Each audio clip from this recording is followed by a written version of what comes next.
لله نحمده ونستعينه ونستغفره ونعوذ بالله من شرور أنفسنا وسيئات أعمالنا من يهده الله فلا مضل له ومن يضلل فلا هادي له وأشهد أن لا إله إلا الله وحده لا شريك له وأشهد أن محمدا عبده ورسوله اللهم صل وسلم على نبينا محمد وعلى آله وصحبه وتابعين وتابعيهم بإحسان إلى يوم الدين وبعد. Falënderimi takon Allahut subhanahu wa taala për tim kërkojmë vetëm të kaj mbështetemi dhe vetëm për Allahut azza wa jall falje për gabimet tona kërkojmë atë që udhëzon Allahu askush nuk ka mundësi ta devijojë dhe atë që lën Allahu në devijim në humbje askush nuk ka mundësi ta udhëzojë. Salat e selamet e dërgojmë pejgamberit ton Muhammedit alayhi salatu wa salam. Thot Allahu subhanahu wa taala: Ya eyyuhan nasu ittaqu rabbakum alladhi khalaqakum min nafsin wahida wa khalaqa minha zawjaha wa batha minhuma rijalan kathiran wa nisaa wattaqullaha alladhi tasaaluna bihi wal arham inna Allaha kana alaykum raqiba. Që do thot o ju njerëz, keni frikë Allahun subhanahu wa taala, Zotin tuaj, i cili ju krijoi për një njeriu dhe prej tij krijoi bashkëshortën dhe më pas për tyre shtoi shumë burra dhe gra. Këtë pejgamberi sallallahu alaihi wasallam e lexonte në çdo hutbë thuajse. I kujtonte njerëzit me frikën e Allahut subhanahu wa taala, i kujtonte njerëzit me origjinën e tyre që janë krijesë dhe njerëz të Allahut subhanahu wa taala dhe i kujtonte ata me një çështje që është shumë e rëndësishme, ajo është familja, të cilët jemi të krijuar nga çifti bashkëshortor burr dhe grua. Allahu azza wa jall kështu i krijoi njerëzit, i krijoi në çifte, burr dhe grua. Vëllezër të dashur besimtar, sot jemi duke përjetuar një degenerim të familjes tradicionale, e ku familja po luftohet më të madhe, ku po luftohen gjinit më të madhe për shkak që të prishet kjo familje.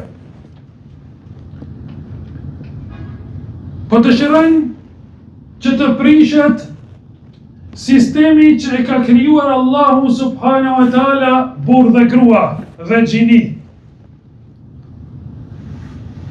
Dhe qëllimi i tyre final padyshim që është kënaqësia e shejtanit.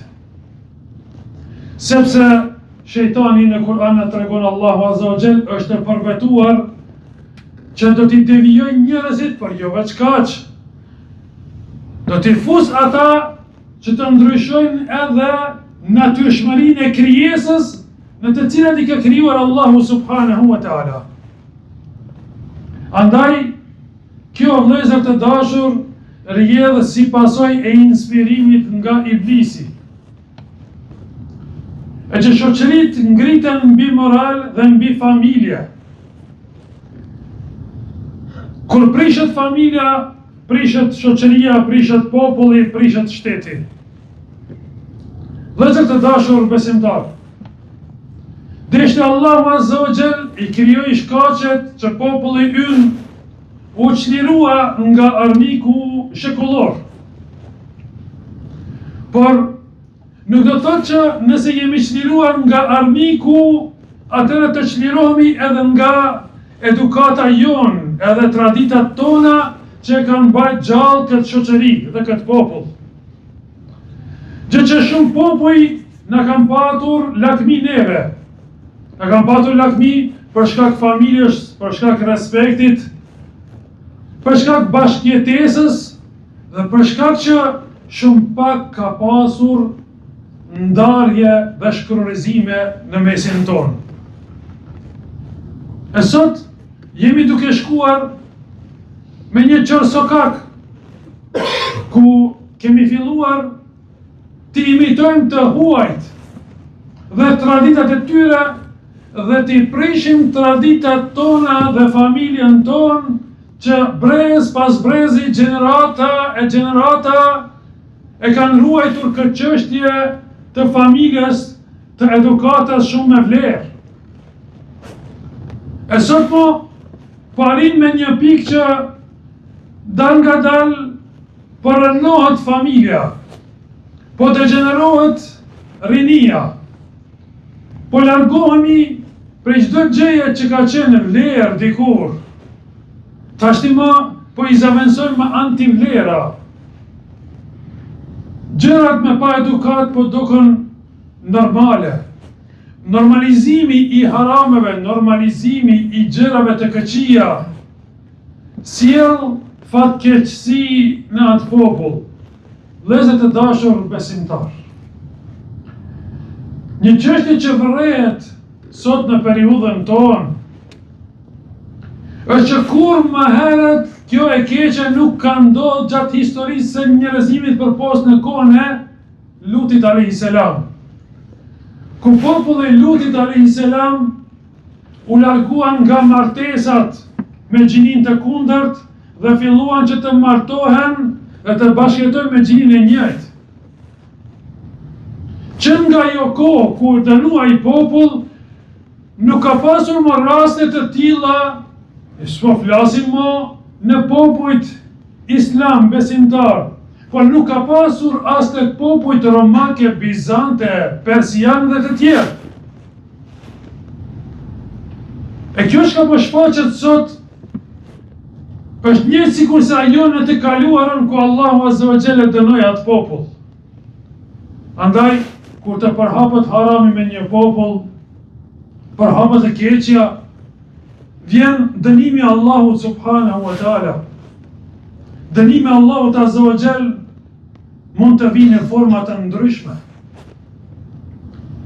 Është një ajet kërcënues ku Allahu azza wa jall i kërcënon popujt kur ne atyre u dham të mirat tona, ja dham rahatin, ja dham begatin, ja dham pasurin, ishin rahat, ata nuk na falenderuan neve. Po i bërën mëkat Allahu subhanahu wa taala, edhe Allahu azza wa jall u dërgoi armikun që ja mur atyre vendin dhe ja mur pasurinë dhe ja mur të mirat që ishin. E më pas i bien pishmanit njerëzit por është vonë.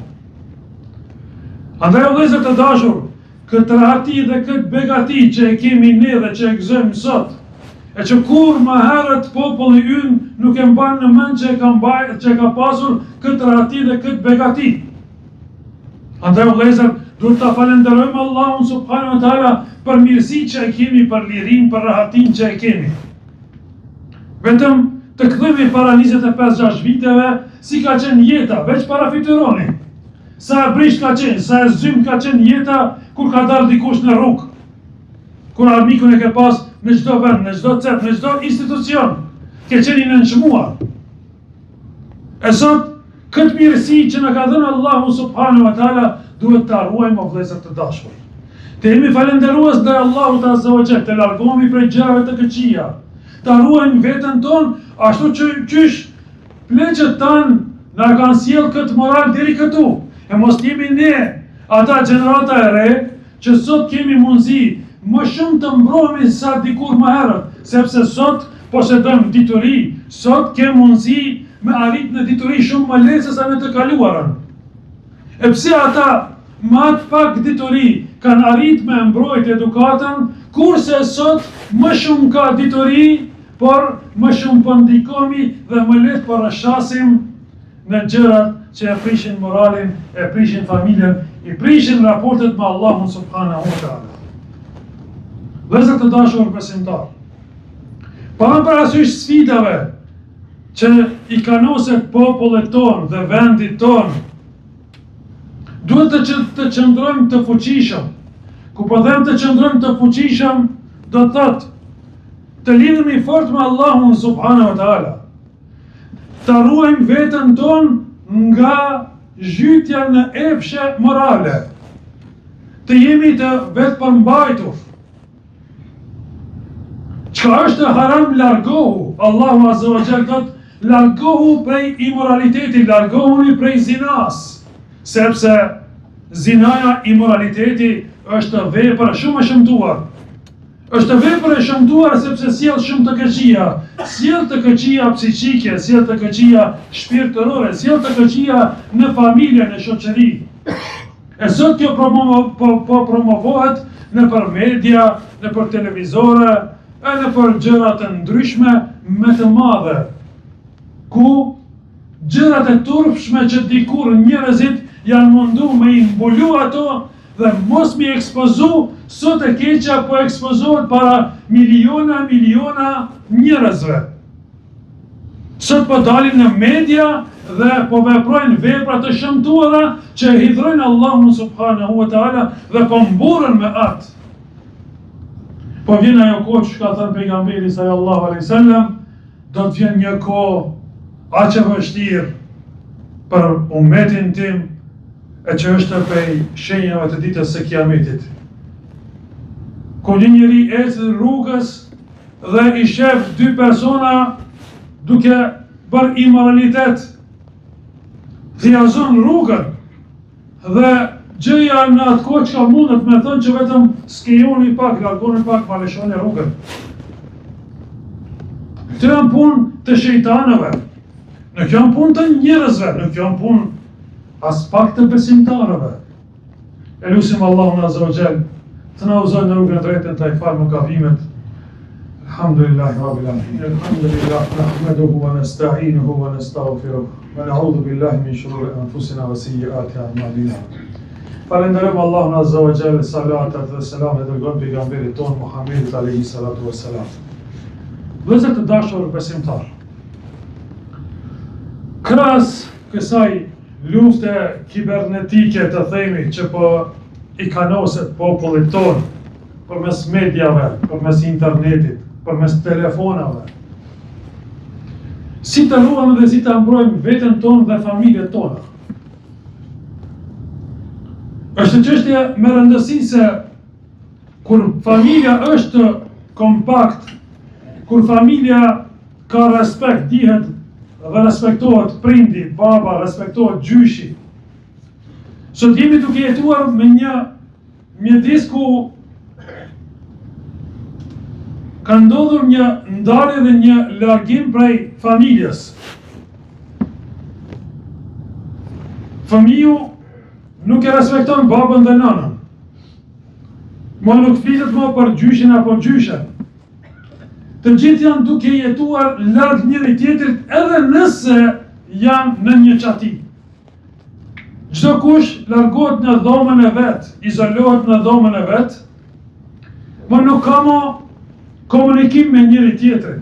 E mos të flasim më edhe për respektin.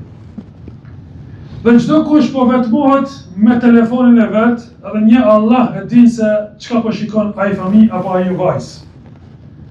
E ndikimi është të jetë i madh prej atyre gjërave çka është duke shiku ai fëmijë apo ajo vajzë. Dhe më pas, veç kur po vjen e keqa, po eksplodon në mesin e familjes, atëra ai baba dhe ajo nën po çuditen se çka ndodhi me vajzën e tyre apo se çka ndodhi me djalin e tyre. Andaj o vëllezër, si preventiv për të ruajtur ne veten tonë dhe familjet tona dhe raportin me Allahun subhanahu wa taala, është që së pari të kthehemi te ky ajet që e lexuam në fillim, ta kemi frikë Allahun subhanahu wa taala.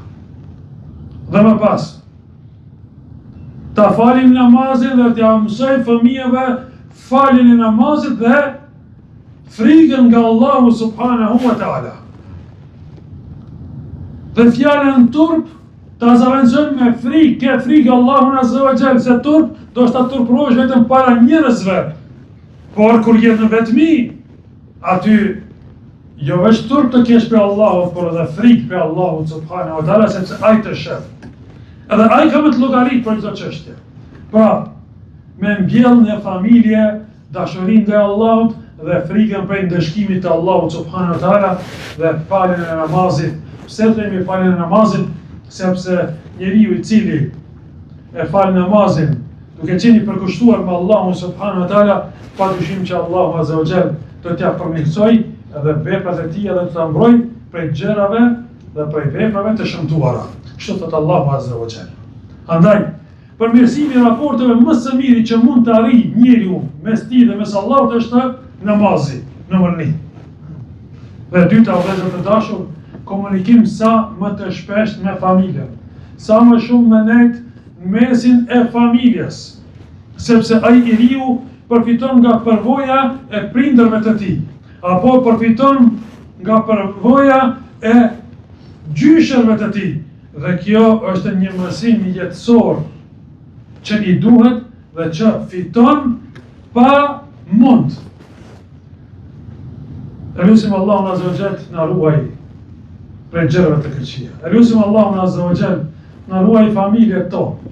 Elusim Allahun subhanahu wa taala të keqen na bëj të qartë të keqet ta shohim si të keqe dhe të largohemi prej saj. Kurse të mirën ta shohim si të mirë dhe ta pasojmë. Elusim Allahun azza wa jall të na udhëzojë neve dhe përmes neve të udhëzojë dhe të tjerët.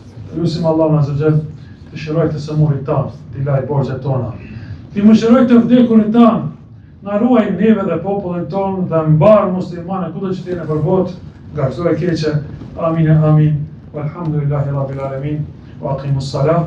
Inna salata tanha anil fahsha'i wal munkar. Wa la dhikrullahi akbar. Wallahu ya'lamu ma tasna'un.